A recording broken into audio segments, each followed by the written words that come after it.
Saturday, November 2nd here at Beekmantown High School, as the AD from Beekmantown has referred to this. He likes to call this the nest. Today we'll see the number 1 seed out of Section 7, the Chazy Eagles, who bring in a 10-8-0 record against the Boquet Valley Griffins, who are seeded number 2 in Section 7. If we look at these two teams real briefly, we recognize that Ava McAuliffe for Chazy brings to the table 41 points on the season, Celine Juneau 34 points on the season, Olivia McLennan 23, Hadley Lucas 16, Emily Moak 5, and Emma Smith 4. If we look at the Griffins, Abri Schobel 38 points, Annalise Berto 35, Skylar Bazell 18, Annette Stevens 18, Sydney Bazell 14, and Leanna Costin 9.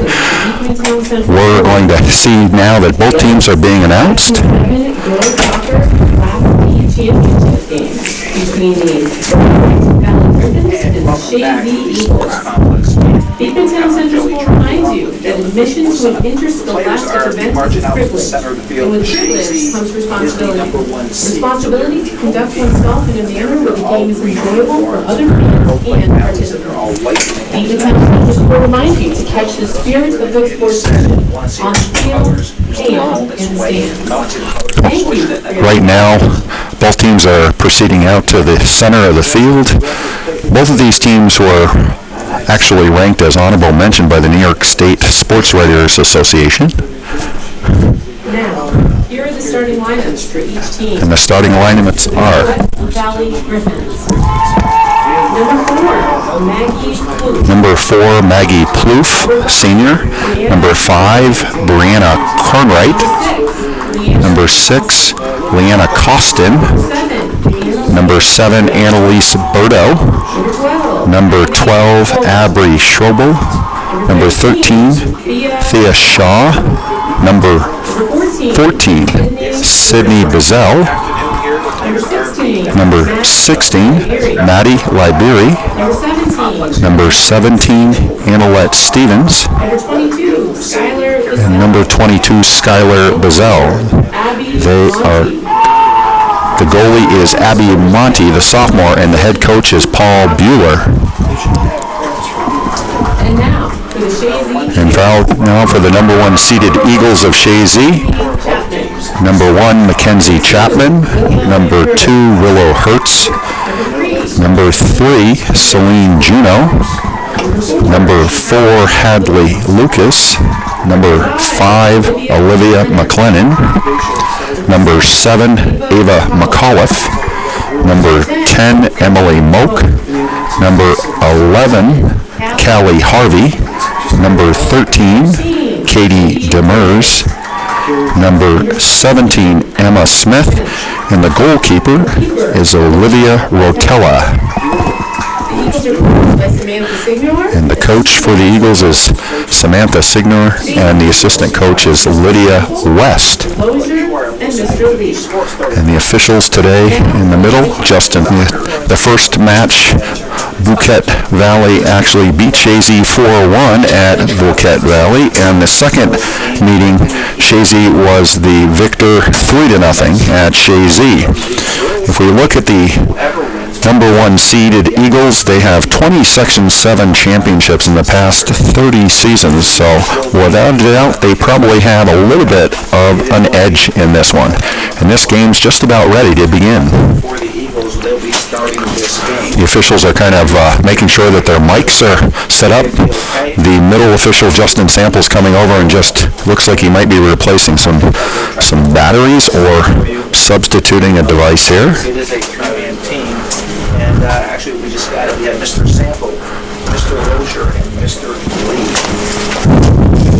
The officials for today's game. If we were to look at these two teams while the officials are getting their headsets fixed, the Chazy Eagles actually bring 47 goals for on the season, 33 goals against.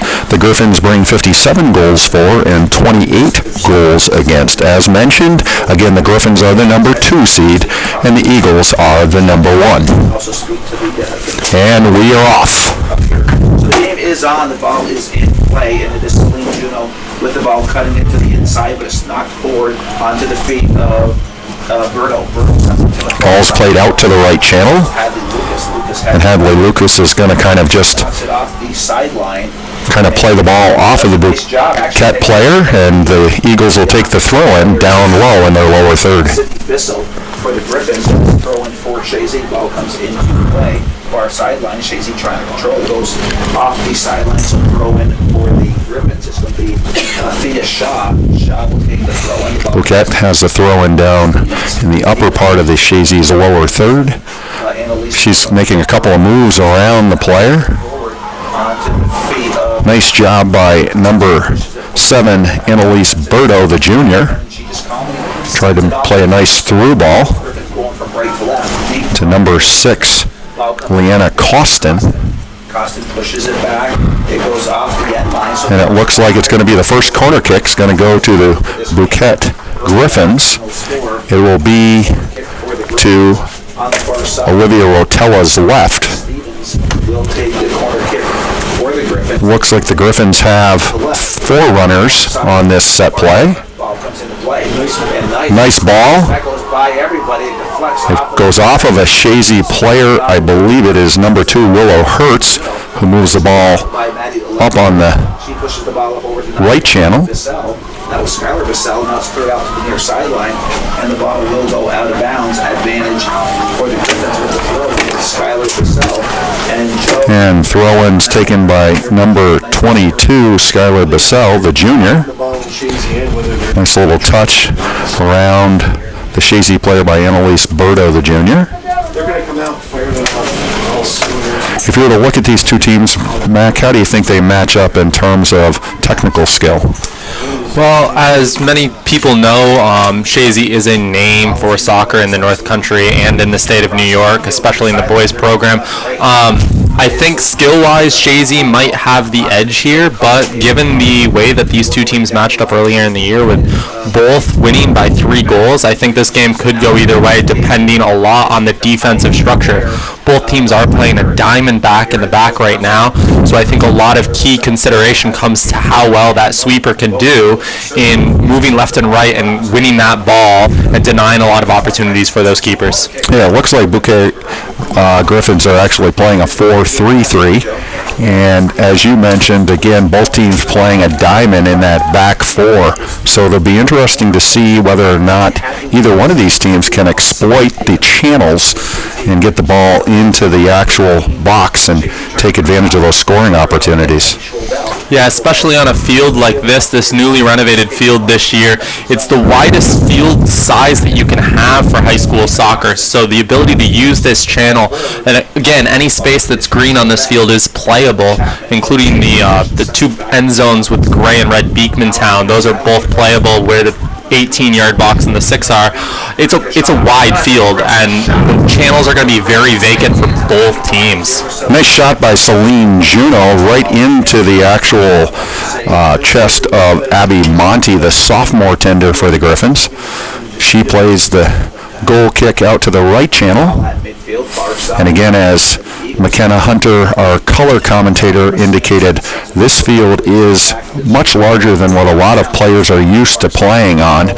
Many of the particular kicks will probably see inside of where around the football markings are. We'll see which team actually can exploit the advantages to such a large pitch. There's a long through ball, goes all the way back through to Chapman. Kenzie Chapman does a nice job of actually playing the ball to the midfield. Player lets the ball run across her body instead of taking that touch. And now number 5, Olivia McLennan, actually makes a nice channel pass to number 4, Hadley Lucas, who sends it to the center, runs across the body. Ava McAuliffe takes a touch, and that's a player we're going to have to watch out for, Mac. Ava McAuliffe with 18 goals and 5 assists on the season. Yeah, she is an 8th grader coming up to varsity. She did skip the JV level, actually. Went straight from modified as a 7th grader to varsity as an 8th grade player.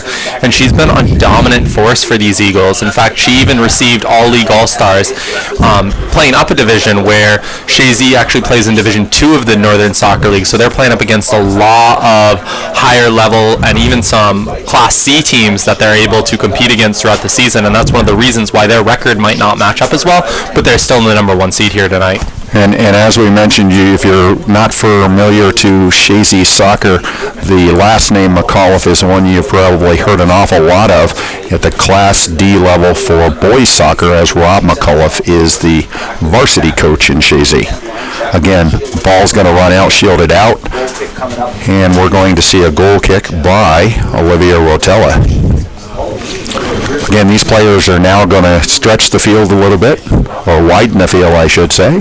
And so this ball is not going to be played as much centrally as you might think, but that's exactly where Rotella puts the ball, right into the feet of number 5, Olivia McLennan.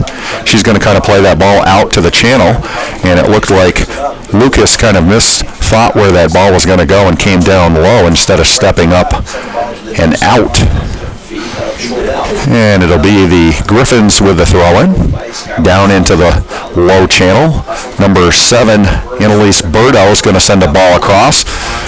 Comes back out, pops under the foot of Olivia McLennan, and out on the right-hand side to number 14, Adriana Foshag. I'm sorry, number 14, Sydney Bissell. I think a ball like that could be very key for the Boquete Valley Griffins here tonight. Just getting in on that end line side, getting in behind the Eagles a little bit, or at least the front three. I don't think they're going to really get in behind Chapman too much, playing a deep sweeper, and then just pulling it back out to get the shot.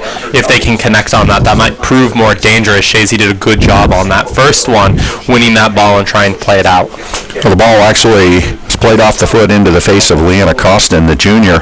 So the official one just make sure that under proper protocol that the Leanna was able to continue. And we're back into the right channel for the Griffins, who's going to kind of, Shazy player is going to take a touch out of bounds, and Bouquet will take the throw-in.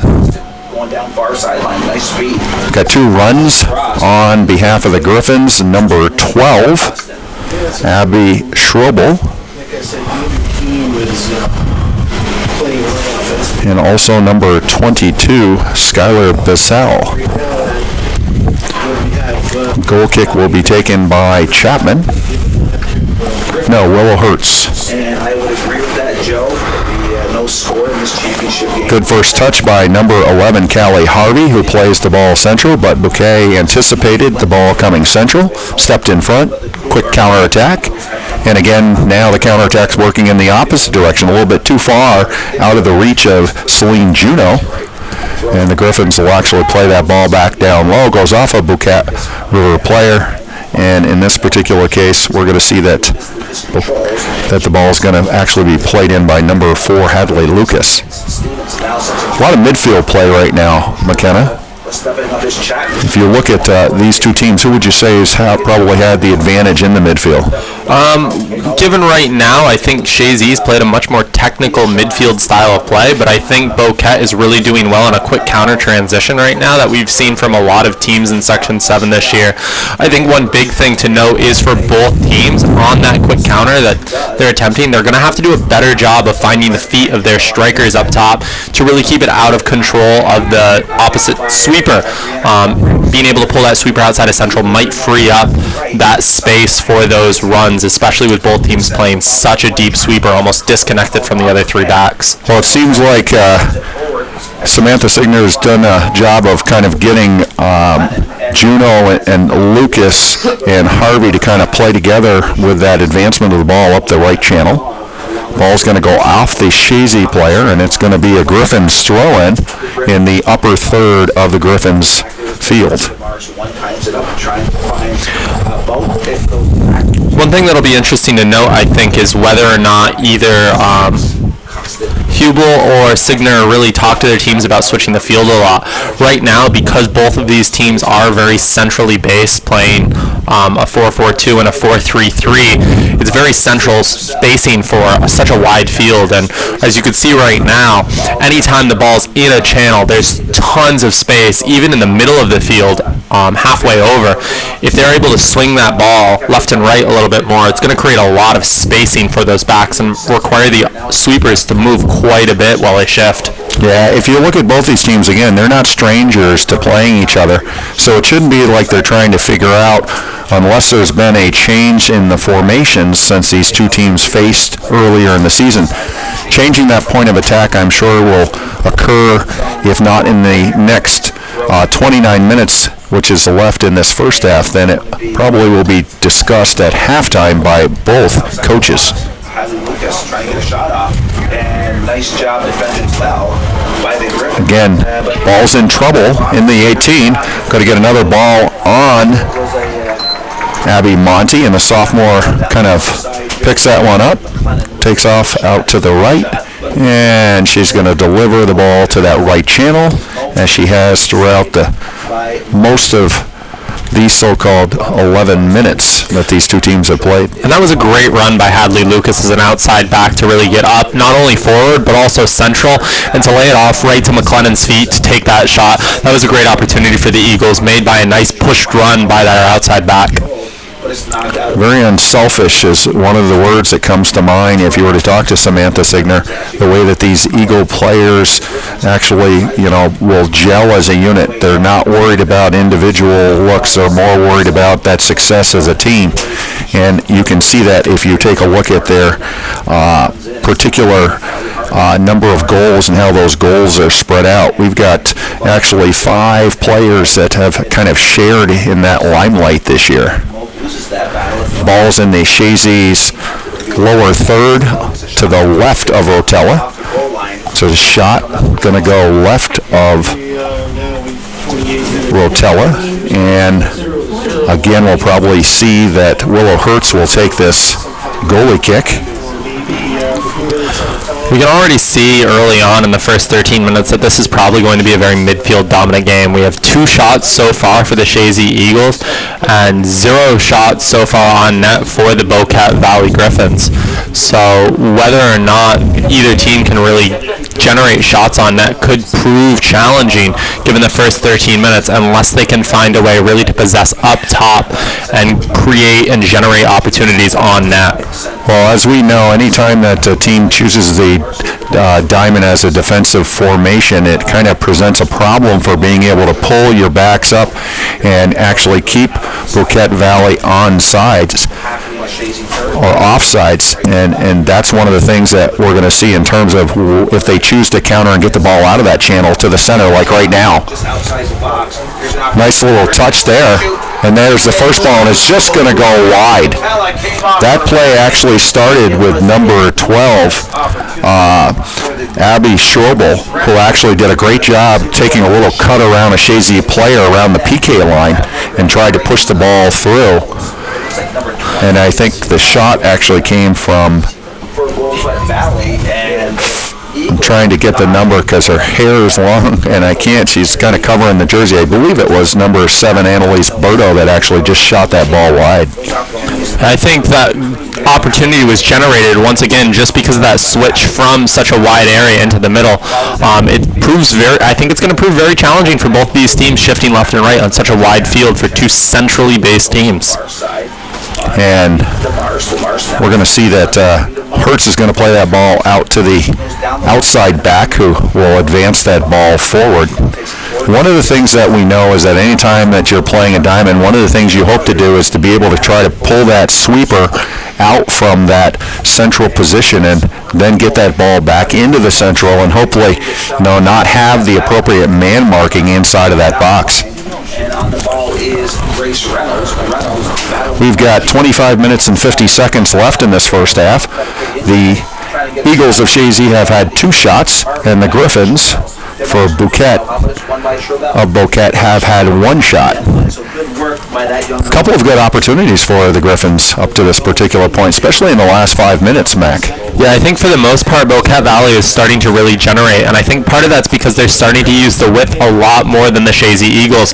They're trying to play a little bit more possessive, play and defeat, and I think Bueller really needs to get his girls to generate from the outside and then central in that upper third, and I think they're going to keep generating opportunities like the one that we just saw a few minutes ago. That was a very near miss. Right.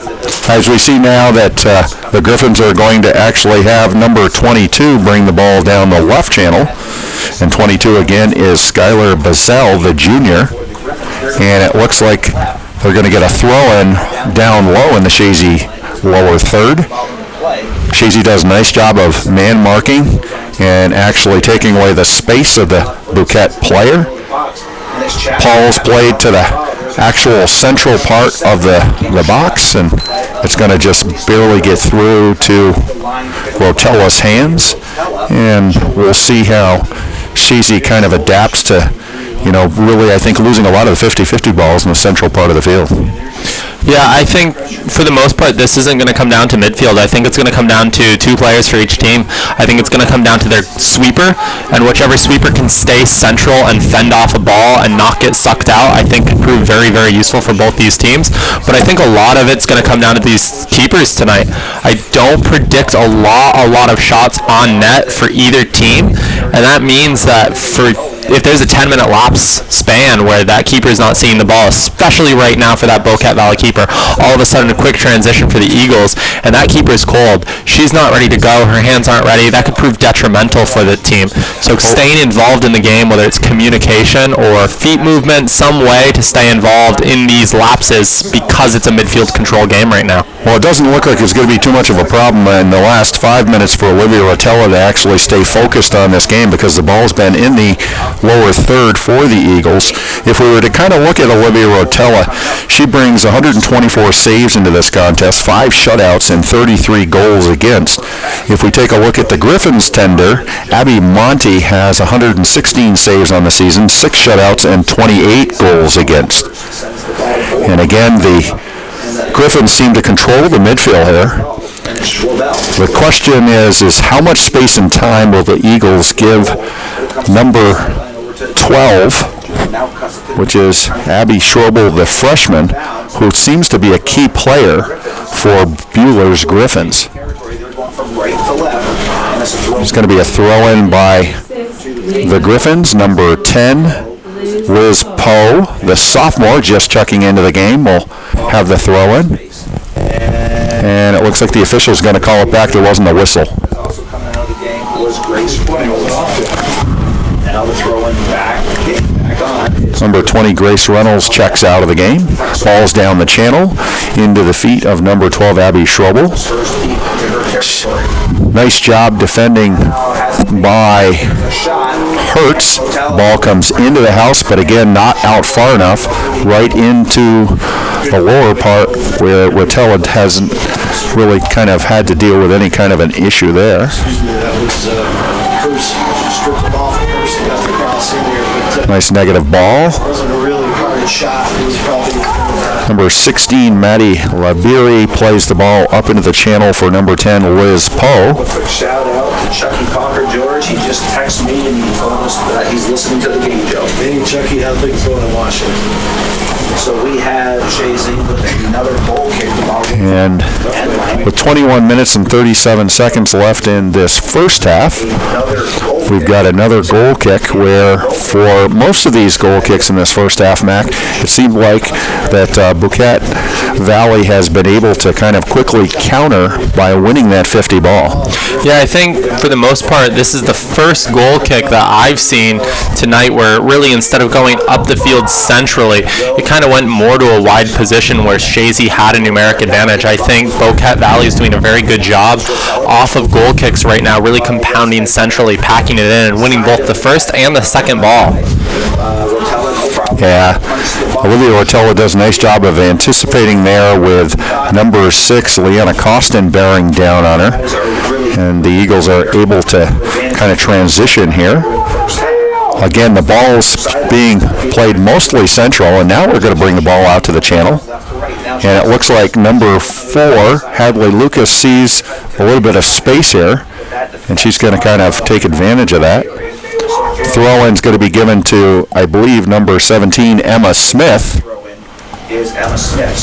Emma Smith plays the ball in, but the Berto, number 7, Annalise Berto, the junior, does a nice job of stepping in front, and she's going to kind of take the ball all the way down into the lower third for the Griffins. Puts the ball from probably about 22 yards out, and it's going to be wide to the right. Olivia Rotella doesn't really have to react to that one. We are inside of 20 minutes in this first half. And again, not a lot of quality opportunities, Mac. So for both these teams, if they're going to come out of this Section 7 Class D championship game today with a victory, they're going to have to become a little bit more ball on frame. Yeah, I think not only that, I think they have to start generating, again, like I've said, from the outside to the middle where they can get more opportunities. Right now, I think teams are having a hard time, or at least the Bocat Valley Griffins are having a hard time finding that frame because they're taking shots from outside when they should be trying a little bit more to find the gap in between the back three and how deep Chapman's sitting. If they can throw one in there and find feet, they might be have a little bit better luck finding frame because they're a little closer than that and they're also more central. I think both these teams are trying to acclimate themselves to those extra 4 yards that you've got on each side of this field.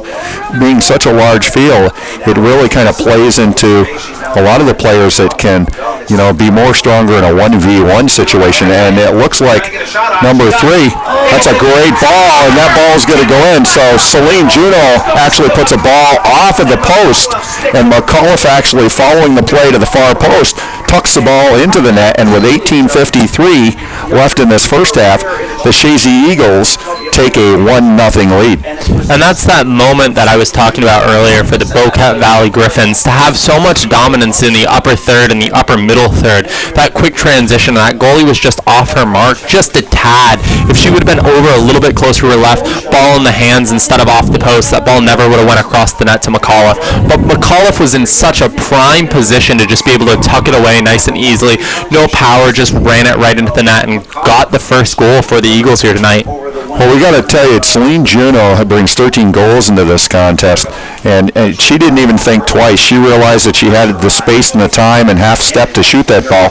It was a great ball off the post, and with these rounded posts, again, that ball just kind of went across the frame, and it didn't take long for the 41-point McAuliffe to kind of tuck that in the back of the net. It should be noted that these frames are a little bit different from most frames. They're not completely round, actually.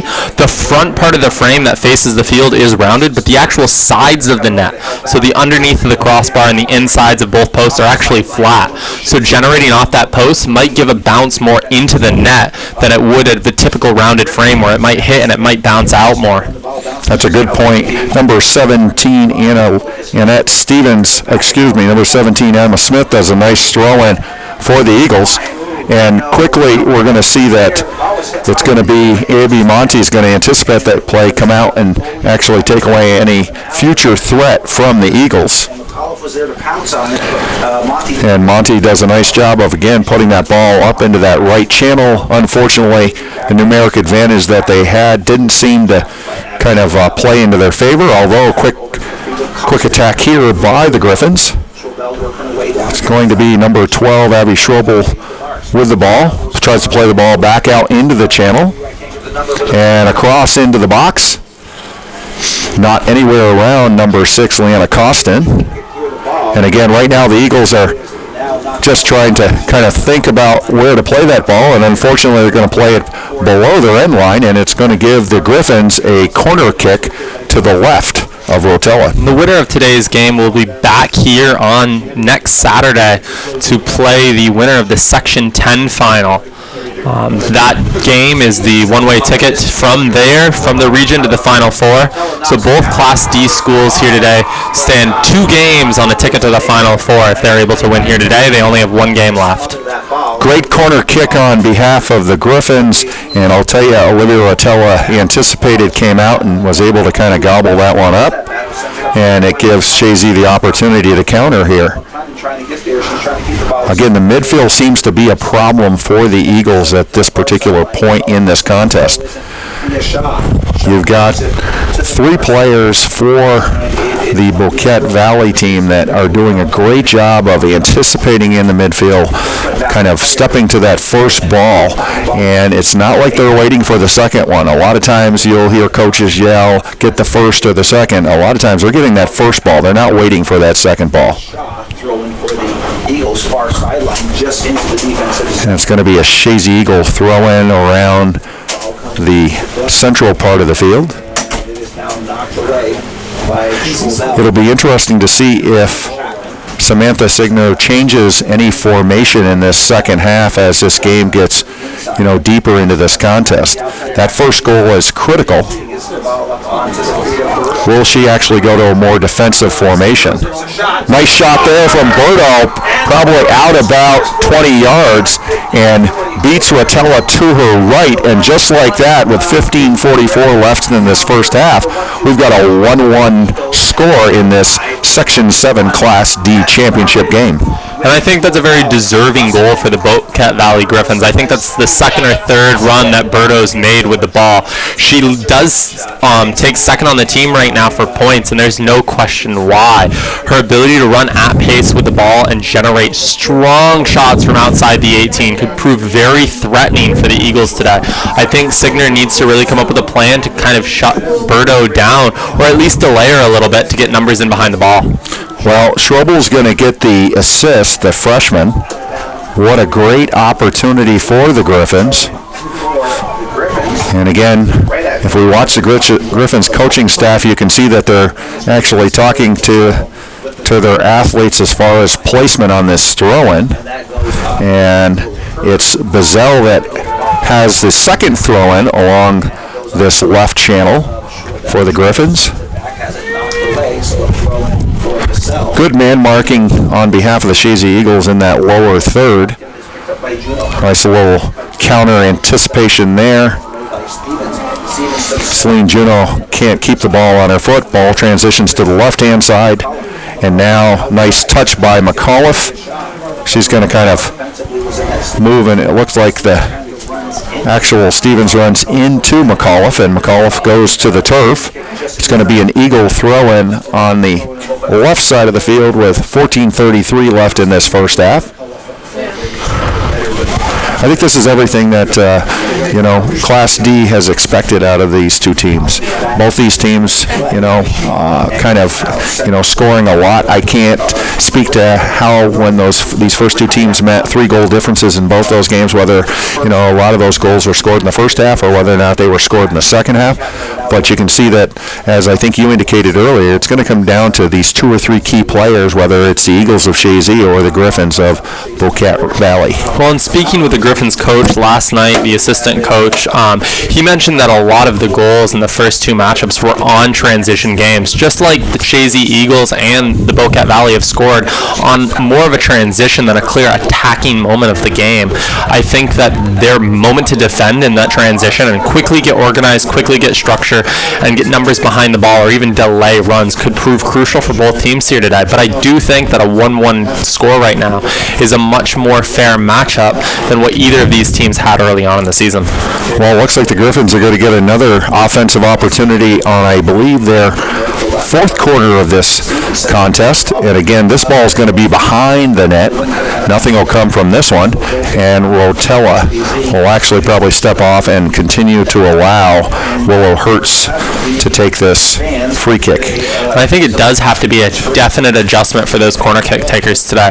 I don't think most teams in this area are used to taking a corner on such a wide position.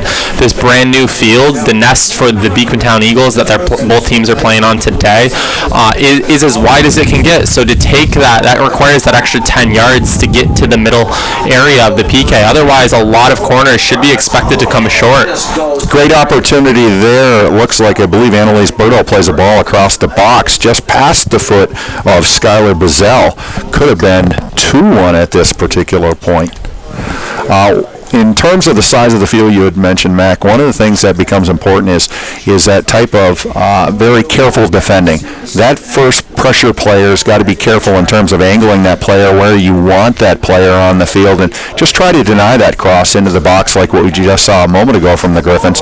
And then you've got to have that support where you've got the cover and the tight man markings, especially with the ball this low, in the Shazy third. Yeah, I think that first defender is going to become a crucial talking point at halftime if I'm either Signor or Bueller. I think both first defenders need to do a better job of not necessarily winning the ball, but just containing that player in front of them. With that deep sweeper and the numbers and the width of the field, you have to get numbers back to get in behind the ball if you want to stop a quick transition. So to be able to delay by just containing that first player as that first defender could prove very, very crucial here. Juno seems to be able to move the ball around Maddie Liberi. brings the ball back to the central, but Abby Monty, again, does a nice job anticipating the ball coming central and comes out and kind of picks up the ball and, again, plays that goalie kick to that right channel. This time it looks like Shazy's going to be able to win the 50 ball and counter. And it goes off a Shazy player onto the feet of Leanna Costin. She's going to kind of hopefully try to keep the ball away from number 10, Emily Moak, which she can't do. Moak will gain the end line almost. And it goes off of a Griffins player, and it's going to be a Shazy corner kick. It's going to come to the right of Abby Monty. I'll be curious to see if Shazy tries to take advantage a little bit more of that left side. I think every opportunity to go forward right now has been on the right side with Celine Juneau. But from that ball from Celine Juneau, it looked like there might be such a quick burst of speed from Ava McAuliffe that she might have a quicker presence on that left side and getting in behind that outside front back of the Griffins.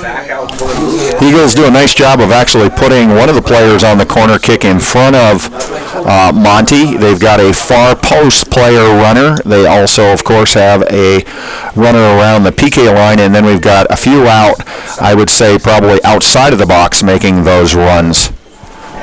Ball's bouncing around, got to get it down on the ground, see if they can gain control. That ball's going to go off of a Griffins player. And again, Abby Monty, the sophomore, does a great job of anticipating where that ball's moving, comes out. She's going to play the kick. And again, central, because they did have numeric advantage for Griffins players around one Eagles player. I think that 50-50 balls could become a very important focus point as well in this halftime talk coming up for both Buhler and Signer. It seems to me that both teams, whoever is able to win the 50-50 ball, is able to have a little bit more dominance in keeping the ball in their attacking third. I think right now both teams struggle a little bit more in the build-up than what we'd expect from a Class D championship. So being able to really control the 50-50 ball and win it in the midfield to keep it in the attacking third might be an important aid for either of these teams.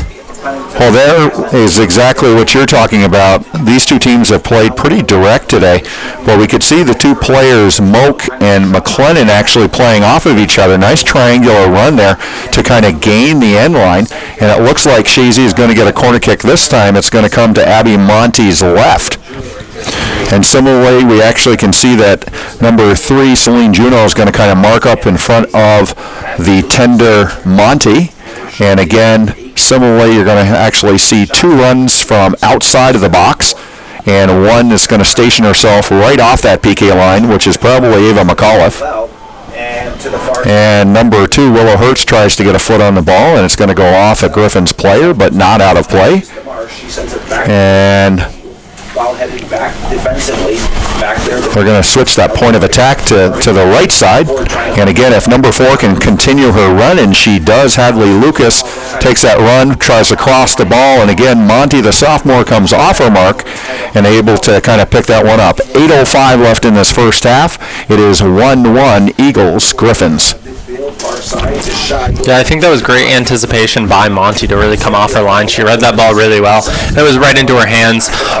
Allowing a bounce there could be detrimental for the Griffins. So to come out of her net and anticipate that and make that crucial save, that's necessary, I think, for the Griffins going forward. Well, I think you mentioned this earlier on. It was going to come down to the goaltending, and I think we've seen some great goaltending on behalf of both Monty and Rotelli. And it was going to come down to some of those other key players, whether it's a Schroebel, a Bardo for the Griffins, or McAuliffe, Juneau, and McLennan for the Eagles. Again, ball's in the upper third for the Griffins. Ball's going to go off of the Eagles player's leg. They're going to have a throw-in about midway of their upper third. Again, it goes off a Griffin player, so he's going for Shazy. They're going from left to right, far sideline. Again, throw in by the Eagles, going to go off the Eagles player this time, and again, it's going to continue to be in the upper third of the Eagles. As we look across the middle of the upper third for the Griffins, we can see that the Eagles are doing a nice job of kind of man-marking, not being too tight to any of the players, but at the same time, it looks like the communication is occurring from Hadley Lucas all the way over to strong side on the ball. Their keeper, just settling the ball down, a few chances, but they didn't possession. And the Griffins are going to kind of take another nice shot. What a great save by Olivia Rotella. She was actually put off of her, what I would call her comfort zone. She kind of had to make a nice pairing save to her right. Off of a Shazy defender. Yeah. It looks like it's going to be a corner kick for the Griffins. Moments like that are crucial points in sectional finals. The ability of Rotella to really lean in, dive, and make that reaching save and push it just wide and parry it outside the net. 4 runs for the Griffins into the box. Ball doesn't get across. It actually goes off of Skylar Bazel's foot, and the Eagles will take the goalie kick. 5:36 left in this first half.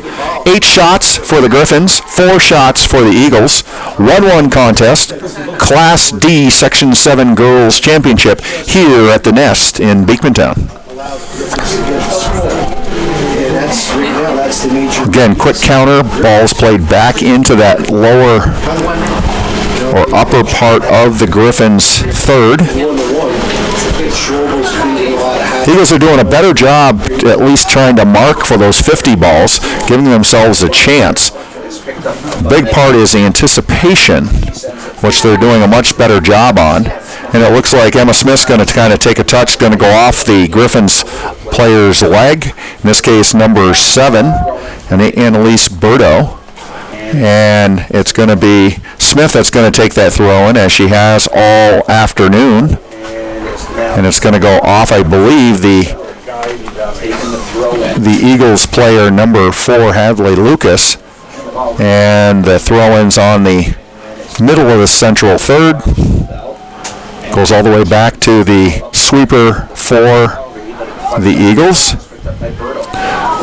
And again, Berto seems to be out working a little bit of those Shazy midfielders at this particular point, but not with any sustenance there.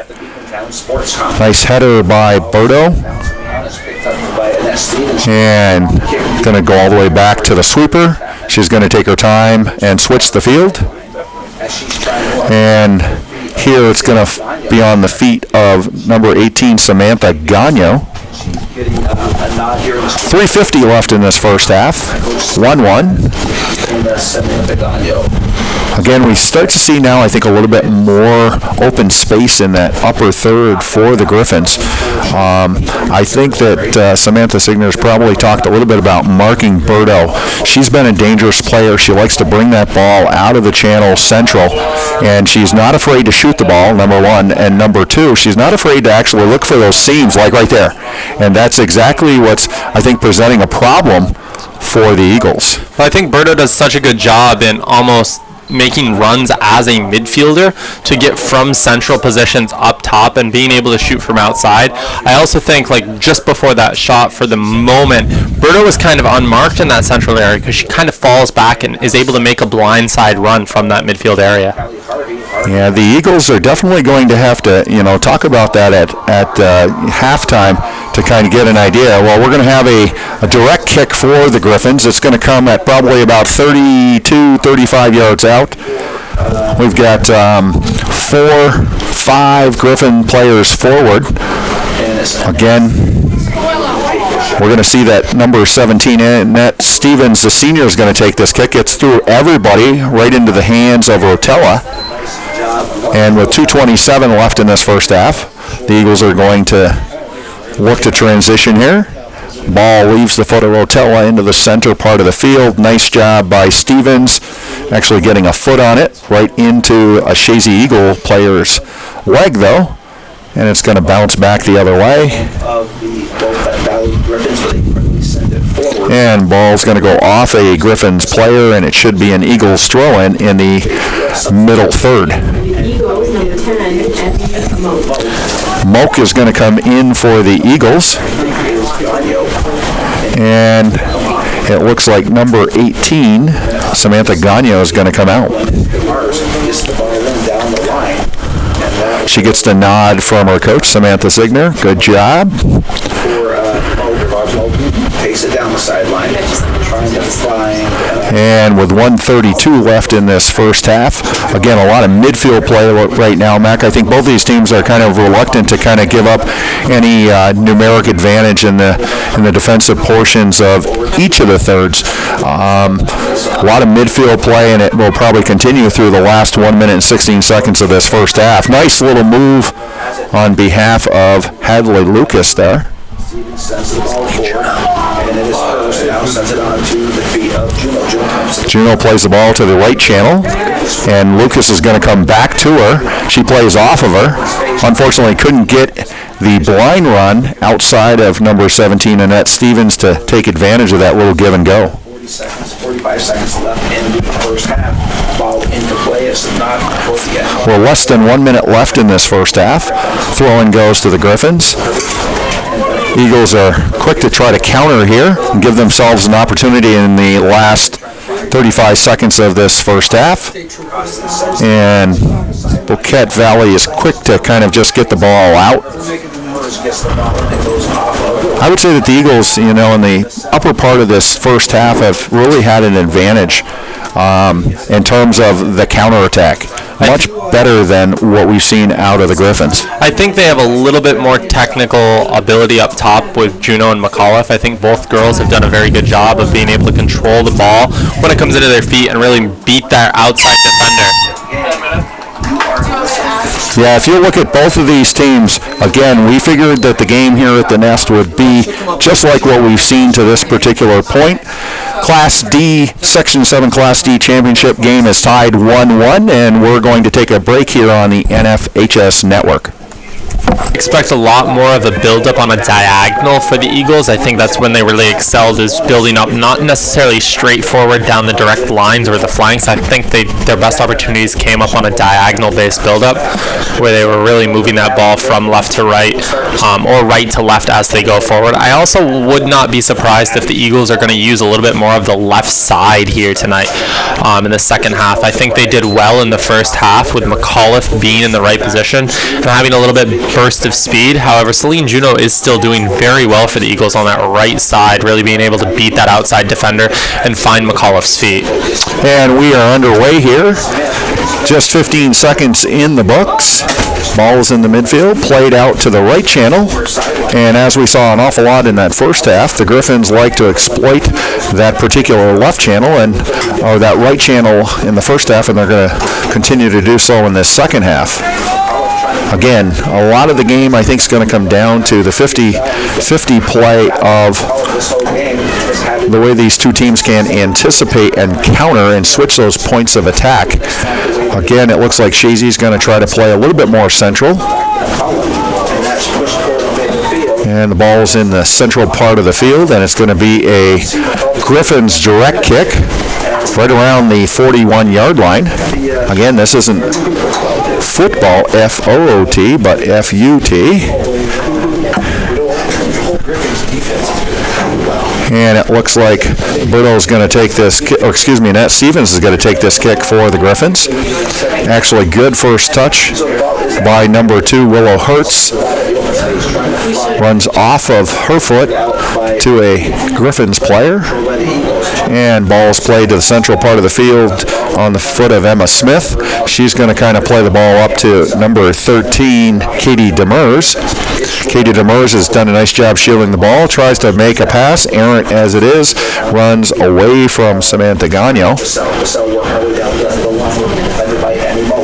Emmy Moak, I'm sorry. The 8 looks like the 0 looked like an 8 to me for a second there, and it's Moak that's going to try to bring a ball into that particular central area.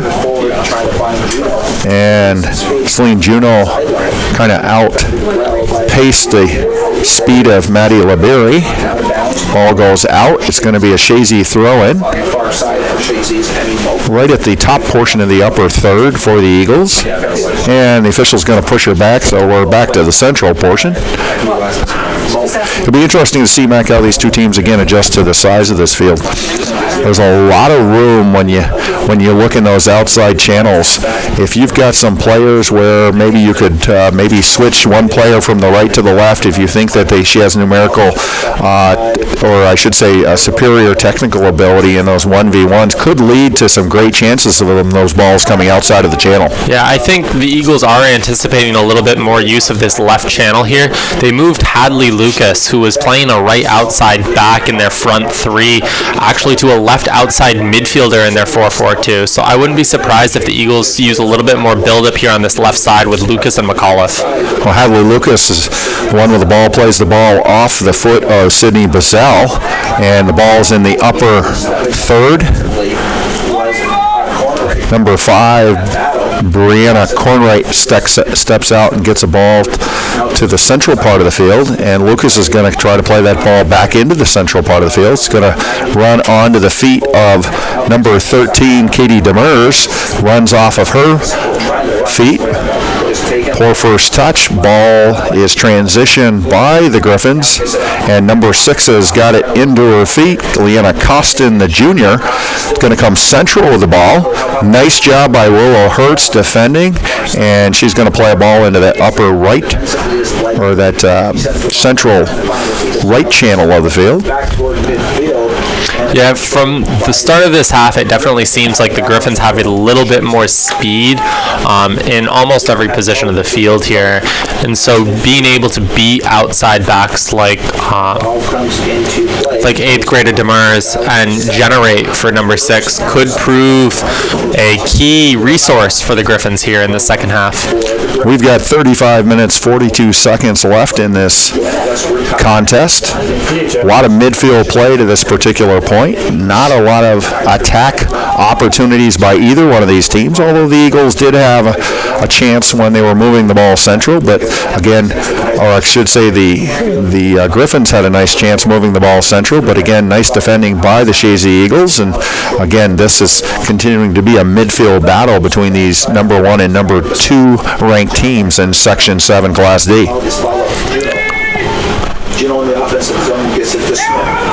Smith takes a touch, is able to get a nice foot tackle past the actual foot of number 4, Maggie Plouffe.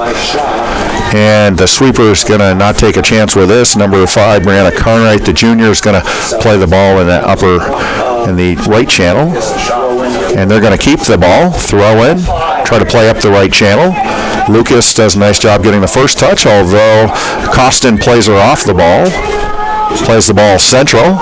And here we see Abby Schroebel, the freshman, again, who leads the team in points, 15 goals, 8 assists for 38 points, with a nice touch. Unfortunately, Shazy is able to kind of anticipate what the play is going to be there, and the play's back into the central part of the field. Schroebel comes all the way back down low, presents herself. Ball comes central. Nice little give and go. Again, not quite out to the left channel where they'd like to see it. Chapman is able to get a foot on the ball for the Eagles. And it looks like it's going to be a foul and a direct kick for the Eagles right around the 30-yard line. Handball with 33 minutes and 56 seconds left in this first half.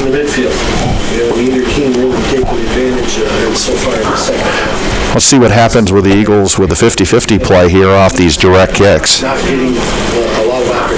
And again, much better job that time.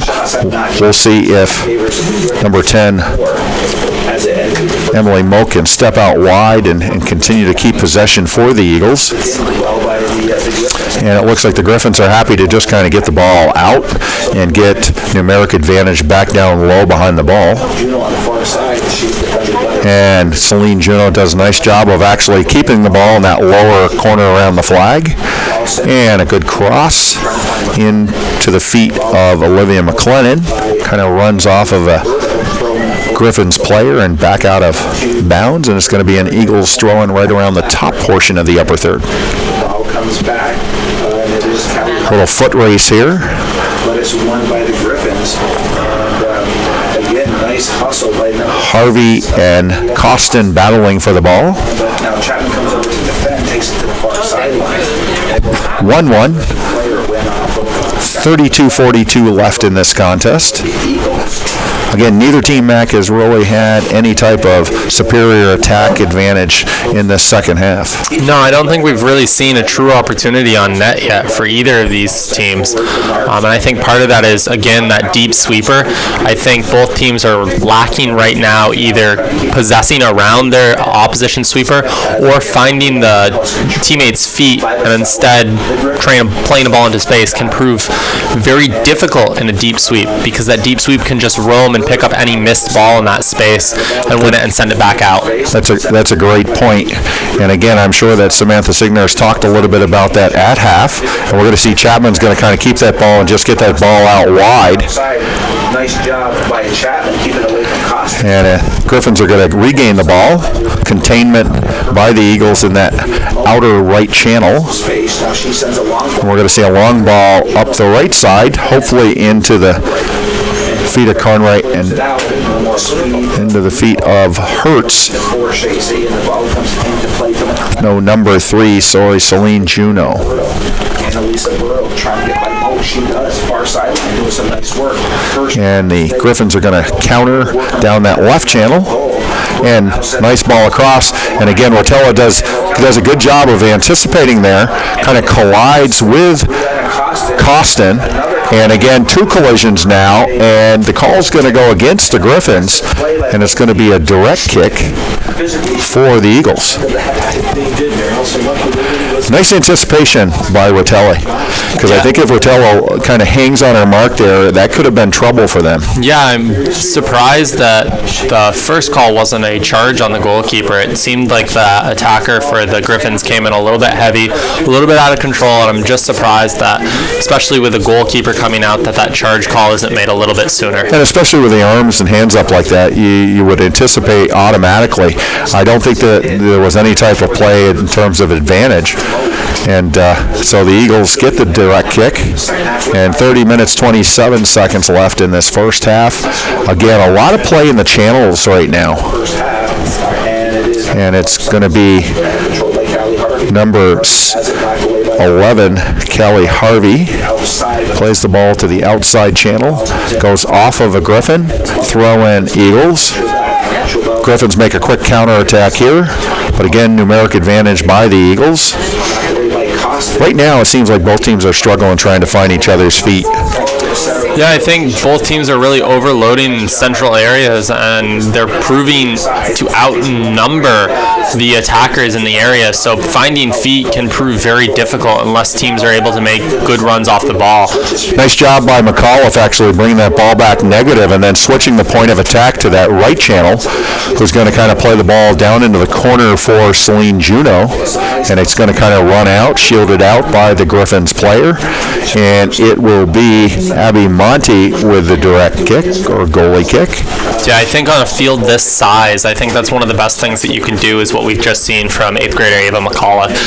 Pulling the ball either back or forward to generate a switch to the point of attack, especially for an opposition, for both of these teams that play very central. To be able to switch the field as often as possible on a build-up or even in the attacking third to change the point of attack is really where both of these teams are going to prove to generate a lot of their offensive opportunities, is as their defensive opposition has to shift left and right. Well, Sydney Bissell, the freshman Griffin player, did a nice job on this outside right channel. Good press by the Eagles, is able to kind of turn the ball over, and it looks like we're going to actually see a Griffins throw-in right around half field here. Actually, direct kick. It's going to kind of drop in to about the upper part of the lower third for the Griffins. Again, 10 shots by the Griffins, 4 for the Eagles, 28-21 left in this contest, 1-1 score. Yeah, as of right now, we'd proceed to overtime. In New York State, the overtime rules are a little bit different for boys and girls. Boys play 2 15-minute golden goal periods. Girls actually play 2 10-minute periods that have to play out regardless of goals being scored. If it's still tied after that, then they add on an additional 2 5-minute periods that is golden goal. And we see the Griffins playing this right channel. Nice job actually playing the ball to the central part, goes past the Griffins player. And a quick counter by the Eagles, and Juno is going to have a good opportunity to gain end line here, and actually she kind of kicks it out wide. And with 27 minutes 36 seconds left in this contest, goalie kick by the Griffins. I think if Juno was able to turn her hips a little bit sooner and almost a half step sooner be able to put that ball across the box, I think it might have been a different result for the Eagles here, and they might be celebrating a little bit more. She had several Bocat Valley Griffins and several Eagles running in with their hips facing the goal. Ball coming across like that right on top of the 6 with a deep keeper could prove any bounce in the back of the net. Well, Annette Stevens did a great job of actually marking Callie or Celine Juno and not allowing her to kind of turn those hips and bring that ball back across the 6 or outside the 6 to allow for those Eagle runs. Again, throw in for the Eagles. It's going to be, again, number 17, Emma Smith that's going to have the throw in for the Eagles. And it's going to go off of the Griffins. And again, she'll try it one more time. Again, she's trying to gain the feet of Celine Juno. Kind of runs across her. Nice anticipation by Monty. She's going to take it all the way to the left and change that point of attack. And ball's played central. 50-50 ball is going to go off of a Griffins player to another Griffins player. And a little ping pong there. I think with 15 minutes gone in the second period almost, I think the big question is going to be generating up top now for both of these teams. I think we're seeing a lot more of a presence for the Eagles in this half than what we did in the first half. However, we still don't have really a lot of shots on net at all this half. It's still a 4-10 on shots on goal this half, which was, if not very close, the same thing as the first half. So being able to generate some more shots for either of these teams could prove huge. Well, I think both these teams definitely at halftime talked a lot about actually marking players, regardless if you were in the lower third, upper third. They wanted to make sure that those marks were a little bit tighter, not allow a lot of space and time. And we can see that that's why there's been a lot more 50-50 battles, not just on the goalie kicks, but also just on being able to kind of distribute the ball and kind of advance and attack. Again, it's the Griffins with the ball. They're going to be able to keep it in. Number 14, Sydney Bissell, does a nice job of trying to play it. Good read on the play by Emma Smith. Allows the Eagles to kind of hopefully counter. And it's going to be number 13, number 13, Katie Demers. It's going to kind of play the ball out, and it's going to be a Griffins throw-in. 24:45 left in this contest. 1-1 Eagles Griffins. We're still tied at. Are you anywhere near the parking lot where you can step up? And the Eagles are going to kind of move up a little bit here, as the official has said, for the throw-in. And she tries to play the ball into the feet of Ava McAuliffe. One of the things that the Griffins, I think, have done a good job is marking McAuliffe. They're not giving a lot of space. We've actually seen number 13, Thea Shaw, kind of around McAuliffe an awful lot anytime that ball is entered into that upper third. Well, I think Boca, after having played this team twice now, I think they know that both McAuliffe and Juno are target players for the Eagles. They like to play into their feet, have their forwards turn, and then generate on their own or together. Being able to deny the opportunity for either McAuliffe or Juno to be able to turn and go forward is very helpful for the Bocat Valley Griffins. And the referee, Justin Sample, makes a call. Hands up on number 17, Emma Smith, and it's going to be a direct kick for the Griffins. And that Stevens takes the direct kick. It goes into the chest of number 20, Grace Reynolds. And nice job by Shazy playing a negative ball and gaining back possession. They're going to play a 50 type of kick there, though. And it's going to go off the body of number 7, Ava McAuliffe. Throw in for the Griffins. Again, the ball stays in the right-hand channel. Again, good physical play between number 20, Grace Reynolds, as well as number 11, Callie Harvey. And again, ball's central. And here we see Berto kind of make a nice through pass, threading the seam. She was kind of looking for number 12, Abby Schroebel, who again is their leading scorer. comes to the near sideline, picked up by Lucas. Lucas on the near sideline, trying to move it in, goes off the sideline. If you're Paul Bueller, what kind of message are you sending your players with this last 22 minutes left in this contest? I think my message, if I was Paul Bueller, is going to be a very attacking one. I think defensively, the second half, they've done a very good job staying central, staying compact, staying organized. I think their biggest thing is the transition moments that they had early on in the first half, and throughout the first half, really, has kind of disappeared. I think he needs a little bit more of a presence from Berto to be able to go from a midfield or a lower third into the upper third and really generate. The ability to make the runs that she was making in the first half could prove very helpful for the Griffins in getting out of their half of the field and really getting forward. I think once they're up there, they'll be able to keep it up there, but it's right now I think they're struggling getting it upfield. Well, I think one of the things is they're not giving Berto a lot of time or space in that midfield, and I think a lot of the Griffins' opportunities came from, that space and time that she had, although she had done a nice job in the second half of creating some of those opportunities. Good switch point of attack there. Ball's played onto the outside, onto the feet of number 14, Sydney Bissell. Chapman does a great job of actually defending her 1v1, brings the ball back from the actual channel to the central, and again, it looks like Lucas is going to kind of take those touches forward, tries to find the feet of number 17, Stevens, goes off of her foot, and the Eagles are going to try to come out the other side. And I think that's smart for the Eagles. Moak's going to take the ball central part of the field, look for the opportunity from number 3, Celine Juno, to advance that ball down that right channel, and it's going to go off of a Griffins player. 20:53 left in this contest, and throw in by Moak, tries to find the ball. Juno does a nice job of trying to square her body up, but not quite enough, and the ball's going to run out, and it's going to be a goalie kick for the Griffins. We've got some subs coming in. Number 18, which is Samantha Gagno, and also number 6, Leanna Costin for the Griffins.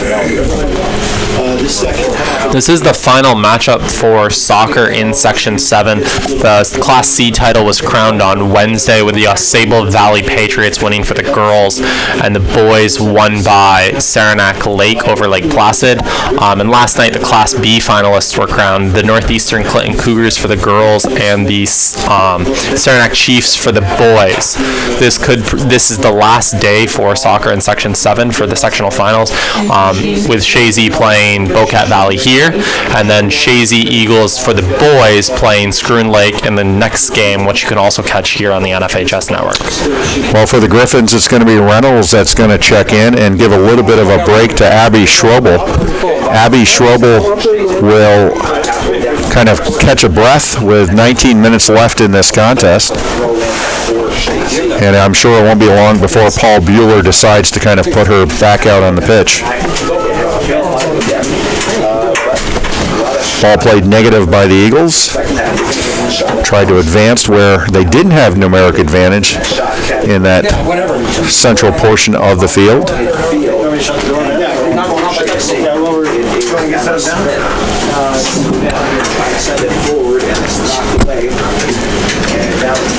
And now, looks like the Eagles are going to try to get numeric advantage on that right side of the field. And unfortunately, the hard work and effort again by Berto, I'll tell you, she's been a force all day long, Mac.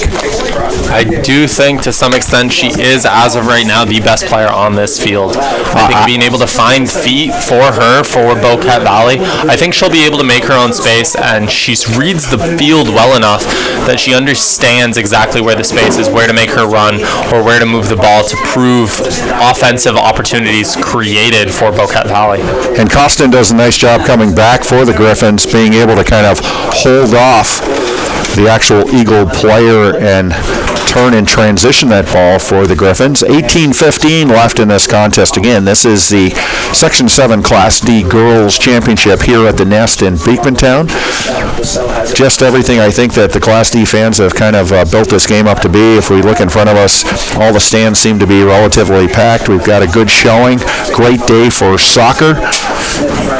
Who's going to take this game, Mac? What do you think? I think this was to be expected given the way the games went early in the season with two lopsided goals of 3-0 and 4-1, one going to the Boquet Valley Griffins and the other going to the Eagles. I think a lot of people expected this game to be close. As of right now, I think if it keeps up the way it's going, I think you will see the Eagles win their second sectional title in a row. I just think right now they're proving a little bit more dominant in the midfield, winning 50-50 balls, transitioning the ball out wide, and keeping the ball in the offensive third for them. I think Boquet right now is having a difficult time transitioning from their defensive third, even into the midfield third a lot. I think once they're in the midfield third, they're getting forward. But my biggest question right now is for Rotella. Rotella's in net, hasn't seen any shots really this half. Ball comes in loose, especially with a foot like we saw in Berto in that first goal. Could prove very detrimental for the Eagles if Rotella is not warm and ready and stays involved in this game. Well, I think one of the things Eagles have done much better in the second half is they've tried to play less direct, tried to play more of a build-up. They've played feet. They've looked for those advantages, and I think if they continue to try to switch that point of attack from where the ball is to and kind of get the Griffins kind of shifting, I think I agree with you. I think they're going to kind of get a couple of good offensive attack opportunities in this last 16 minutes and 30 seconds. As of right now, this will be the first game for Section 7 soccer to go into overtime in a final.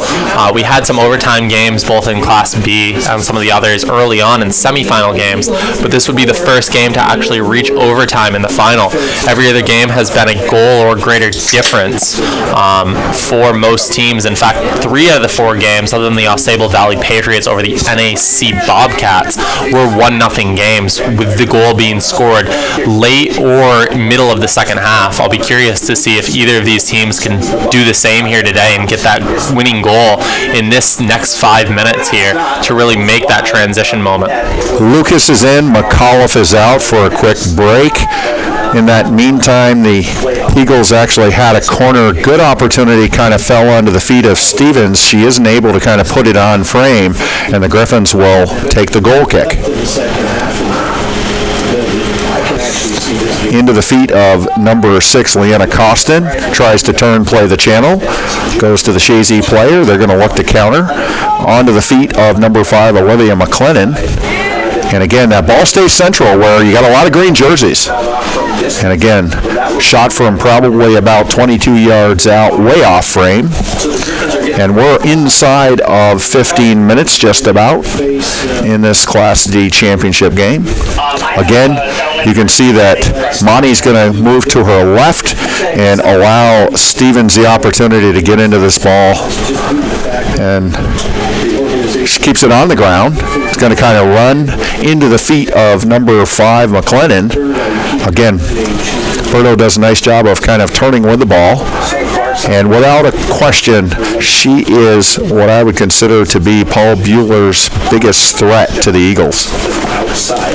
Yeah, without a doubt, I think she's been very offensive and defensive here today for the Griffins. I think that Berto has done a good job tucking in defensively, and then when she gets the space to go forward, she really takes advantage of it and moves forward with the ball. And I think he's got some good moments out of Annette Stevens, also the senior. Done a great job defending, and that's a ball that's going to come into the box, and it's not going to take Rotella any time at all to kind of just pick that up and move back in the other direction. 1-1, Eagles Griffins, inside of 14 minutes. Ball's going to run across in the right channel for the Griffins. Good job pressuring the ball by number 18, Samantha Gagno. Almost gets the ball away from number 13, Thea Shaw. Tries to bring the ball central to the feet of Celine Juno. How you doing? And the ball is going to come out to the left side. One of the things that I'm very impressed with the sophomore keeper, Monty, is that she's very aware of where people are in the field. She knows where to kind of transition, where she wants to take that kick, where she wants to kind of, give her teams an opportunity to get that numeric advantage before she actually, releases the ball. Yeah, and I think other than that first goal, she's been in a great position every time, anticipating and when to come out of her net or when to hold told when to move left, when to move right. I think that first goal so far in this game is the only time that she was really caught off her mark by only half step or so. Stevens with the goal kick into the feet of Bazell. Bazell actually loses the ball. Shazy plays the ball negative. Demers is going to try to play the ball into that left-hand channel, and I think it's going to go off a Griffins player, and the Eagles will have the throw-in. It looks like, in this case, Emily Moak's going to take that throw-in. Taking a lot of throw-ins for Signer in the second half. If I'm Sam Signer, though, I have to find a way to get this dominance right now, which is what the Eagles have in this second half, is they seem to have more of a threat turned into shots. I don't think the Eagles have had a single shot on goal yet this half. Being able to turn this dominance into shooting presence is the only way that the Eagles are actually going to be able to capitalize and put the ball in the back of the net here. Well, at any one point in time, it seems like the Griffins have put 6 players behind the ball and not allowed a lot of attack opportunities. I think the key is, again, as you mentioned earlier, they got to learn to pull that ball negative, switch that point of attack, even if it's central, and then back out to the same channel where the ball came out of. Handball there, it looked like, but again, and that is getting called. 11 minutes, 30 seconds left in this contest. It's going to be a Shazy direct kick right around the 33-yard line. And the ball comes into the box. Great job by the Eagles, kind of stepping in front and defending. Again, Eagle players are pulling up, forcing. Now we got a little one-on-one race here, and it's going to be Hertz is going to kind of take that ball out to the left, or out to her right. The Eagles right, and the ball stays in the right channel. Lucas tries to find the actual seam there for Harvey. Doesn't get through. I think right now the Eagles need to look more for like a McLennan's feet, sitting wide open in the midfield area. Allow her to be able to be the player that switches the field here. And that's exactly what happened right there. And that's exactly what we saw happen. We saw McLennan bring that ball across all the way to Moak, switch that point of attack. And again, I think that's important. You got to get the Griffins moving. Oh, good job by McAuliffe. Almost gets the touch. Goes off the foot.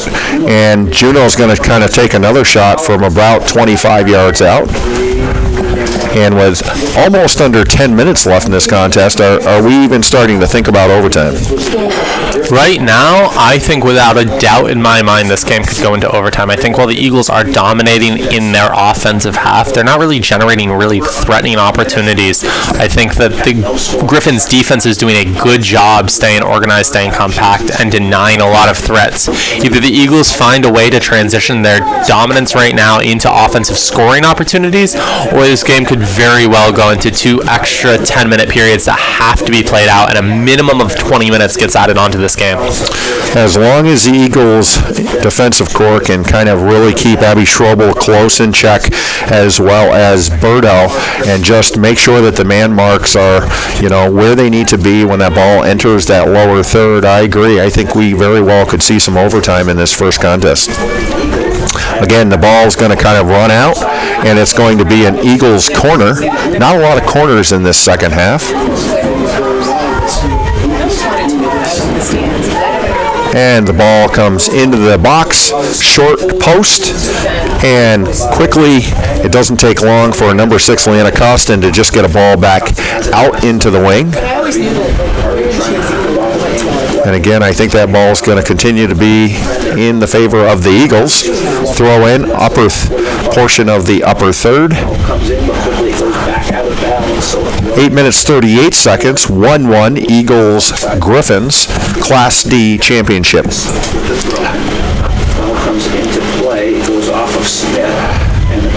And the Griffins are quick to try to play that ball into that left channel.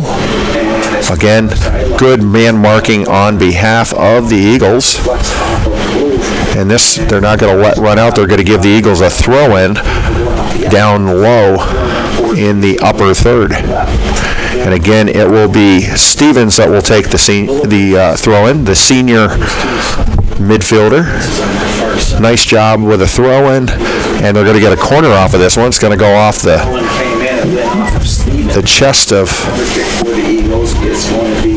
Stevens. I think on this And that corner, was Emma Smith with the throw-in for the Eagles. I think on this corner, the Eagles are going to have a very difficult time with every single one of the Wilkette Valley Griffins packing back in the box. Short of a lucky bounce, which we almost saw, I don't think that they're really going to generate a lot of offensive opportunities. Instead, I think they need to pull that ball back out, find a way to pull the Griffins out of that Beekmantown end zone, if you will, and really get some space to generate for McAuliffe and Juneau up top, which is where we've seen both of them really excel in this first half and the second half of this game. Good opportunities for both Smith and McAuliffe there on that corner kick. And again, ball's central. Finds the feet of McLennan. McLennan tries to bring the ball central to the feet of Juneau. Juneau can't get anywhere with the ball. And now the ball goes out to the left-hand side. And again, great job by Lucas. Lucas is going to try to bring that ball back central. Goes off of the foot of Cornwright. And with 6:43 in this contest, the Eagles continue to try to press and get this game winner. A certain amount of time at the beginning of the second half, but that ball was in the middle of the field, and Shazy just finally started. And this time it's going to go to the Griffins. Again, 11 shots on goal for the Griffins, 4 for the Eagles. Again, bunkering in and being able to kind of control any movement of that ball in the central part of the field by the Griffins has kind of played into the skipper's hands, Paul Bueller. So the ball is deep into Griffin territory, and That ball comes back into the box. Again, nice job clearing by the Griffins.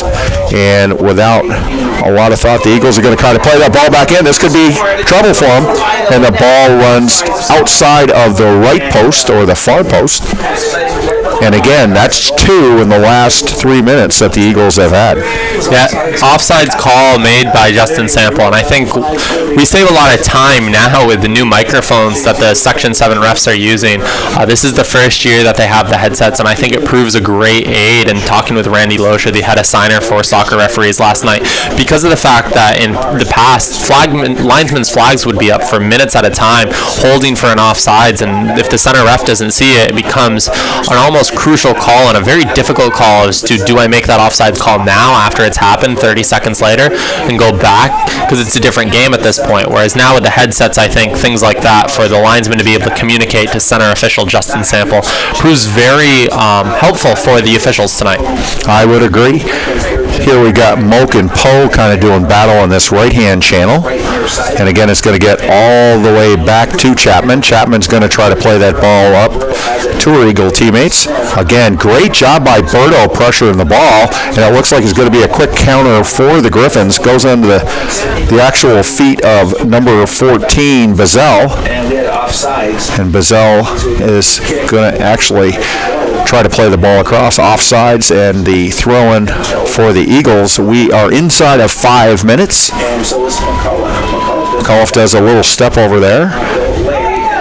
Falls back into the feet of number 10, Emily Moak, who tries to again bring that ball back central, where the Eagles have had some success in this second half.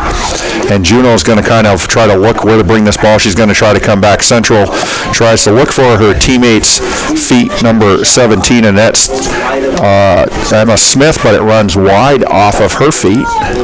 That was a great run back by Celine Juneau. By pulling back out with the ball, she actually pulled 2 or 3 defenders with her and created a lot of space for Aaron McAuliffe to not only receive the ball, but use that quick burst of speed to get around and get a shot off. If that shot's a little better, that could be the scoring opportunity that the Eagles need to pull ahead here with less than 4 minutes left. And as we know, once we get out of Section 7, you start to play these opponents out of, Section 2, Section 3, Section 10 in some years. You have players that are much more technical, and a great shot there, and there it is. McAuliffe takes a shot from probably about 20 yards out with 3:22 left and gives these Eagles a little bit of a breath here. This is exactly what you expected out of a 41-point athlete of Ava McAuliffe. Again, only an 8th grader. without question, this is going to kind of take a little bit of air out of the Griffins' sail. Yeah, I think it's going to be very difficult for the Griffins to come back, especially without having the offensive presence that they had in that first half. I think it'll be curious to see what Buehler will do with a player like Berto, who was dominating early on, and can I still think make a huge difference even with 3 minutes left in this game. Will Buehler go with a 3-athlete backfield and try to overload that midfield and get midfield players forward and get the 1v1s, or I would consider the numeric advantage opportunities, more in their favor? But as long as, again, the Eagles keep numeric advantage behind the ball, that should be tough for them. And quickly, 2:51 left in this contest. Again, the Eagles haven't had the advantage in shots, but right now they hold the advantage on the scoreboard. It looks like, in this case, McAuliffe's going to try to just gain the flag, but I'm wrong. She brings the ball back negative. And here we're going to see Juno just play the ball in, and hopefully that McAuliffe can go 1v1 with the sweeper for the Griffins. Yeah, I think right now, with the way the Eagles have been playing, I think this is their game right now. I think you're going to see the Eagles hold up the banner at the end of this game. So they will be playing, assuming the game stays this way, they will be playing Section 10 back here on the same field here at the Nest on Saturday, playing the Section 10 final winner. And again, McAuliffe can't keep the ball down low, although it looks like they're going to get a call against the Griffins, and it will be an Eagle throw-in. It'll be number 13, Katie Demers, that'll take the throw-in for the Eagles. Again, we are inside of 2 minutes in this championship game. Ball falls onto the feet of number 14, Sydney Bazell. She tries to bring the ball back central, and again, the Eagles' Callie Harvey is not going to waste any time with that and put that ball back into play. And now we see that Monty's got the ball and not a lot of time. We're inside of 1 minute 20 seconds. 2-1 Eagles. Signor has to be proud of her team, with especially how young they are. I mean, 8th grader Ava McAuliffe getting 2 goals. You see 2 other 8th graders with an active presence on the field, Katie Demers and Sam Gagno, coming in. And a lot of this team is actually pretty junior heavy. And one of the key players, Kat Langlois, has actually been injured all year due to ACL. It'll be very interesting to see how strong these Eagles are with that youth next year, and coming back off a 2-year back-to-back Section 7 final. Well, one of the things for sure, if the game stays just like it is, we've got 43 seconds left, for Paul Buehler's Griffins, he's only got 2 seniors. I'm sure that he will rebuild, kind of find replacements for Maggie Plouffe as well as Annette Stevens, and they will be back in the 2020 season. 20 seconds left in this contest. 2-1 Eagles. Ball's a lot of central play right now. And again, number 5, Olivia McLennan, is just going to send that ball toward the flag, and hopefully to kind of kill the clock off the flag. And I think a big congratulations right now to the Shazy Eagles on their 2nd year in a row Section 7 championship. And the Shazy Eagles are the Section 7 Class D girls champion, and they will oppose the Section 10 champion in the next upcoming game. 2-1 Eagles versus Griffins. We'll take a quick break here on the NFHS and be back for the award ceremony. And we are back to the Nest here at Beekmantown High School. Again, Shazy girls have been crowned the Section 7 Class D champions. A great contest between these 2 teams. If you had to sum up this contest, what would you say, Mac? I think that halftime adjustments made by Signor for the Eagles proved crucial for this team. I think the first half, it really went to the Griffins. I think they dominated most of the first half, but second half on, I think the Eagles really made an offensive presence, and I think Ava McAuliffe especially, as an 8th grader, made a huge threat for this team and really generated both goals for the Eagles, and I think she, if anything, deserves the MVP of this game award. Yeah, I would agree with you without question. The 8th grader kind of stepped up, but more importantly, I think it was a coaching transition that allowed this championship to occur for the Eagles. Don't forget, the Boquete Griffins actually will return their top 2 point getters, Schroebel and Berto, next year, and I'm sure Bueller will be in contention. Eagles are now out on the field to accept their Section 7 Class D banner as well as their trophy. And we're going to wrap up here. I want to thank Calvin Castine on the camera, McKenna Hunter on the color, and I am Rick Hunter. On behalf of the NFHS Network, have a good afternoon. 30 seconds more. Ladies and gentlemen, we'll be going to the home of the Beekman Town Eagles.